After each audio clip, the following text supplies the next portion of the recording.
राधे राधे दोस्तों, आप सभी का मेरे चैनल मन की भक्ति में बहुत बहुत स्वागत है।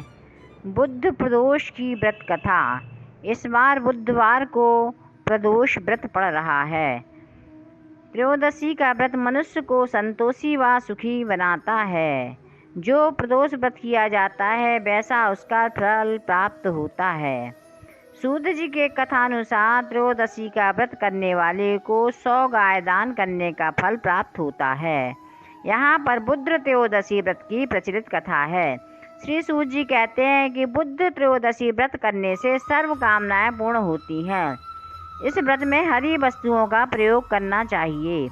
शंकर शिव जी की आराधना धूप बेल पत्र आदि से करनी चाहिए। प्रदोष व्रत की कथा के अनुसार एक पुरुष का नया नया विवाह हुआ था। विवाह के 2 दिनों बाद उसकी पत्नी मायके चली गई। कुछ दिनों के बाद वह पुरुष पत्नी को लेने उसके यहाँ गया। बुधवार को जब वह पत्नी के साथ लौटने लगा तो ससुराल पक्ष ने उसे रोकने का बहुत प्रयत्न किया, लेकिन वह व्यक्ति नहीं माना और पत्नी को साथ लेकर चल दिया। नगर के बाहर पहुंचने पर पत्नी को प्यास लगी। पुरुष लोटा लेकर पानी की तलाश में चल पड़ा। पत्नी एक पेड़ के नीचे बैठ गई। थोड़ी देर बाद पुरुष पानी लेकर वापस लौटा तो देखा कि उसकी पत्नी किसी के साथ हंस हंस कर बातें कर रही है और उसी के लोटे से पानी पी रही है।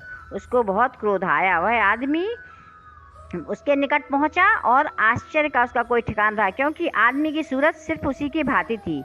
पत्नी भी सोच में पड़ गई। दोनों पुरुष झगड़ने लगे। भीड़ इकट्ठी हो गई। सिपाही आ गया। हम सकल आदमियों को देखकर वे भी आश्चर्य में पड़ गए। उन्होंने स्त्री से पूछा कि उसका पति कौन है। वह कर्तव्य विमूढ़ हो गई। तब वहाँ पुरुष शंकर भगवान से प्रार्थना करने लगा, हे भगवान, हमारी रक्षा करो। मुझसे बड़ी भूल हुई कि मैंने सास ससुर की बात नहीं मानी और बुधवार को पत्नी को विदा करा लिया। मैं भविष्य में ऐसा कदापि नहीं करूँगा। जैसे ही उसकी प्रार्थना हुई वह पुरुष अंतर्ध्यान हो गया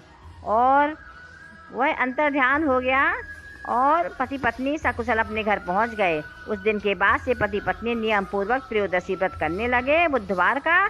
अतः ऐसा करने से उनको सुख प्राप्त हुआ।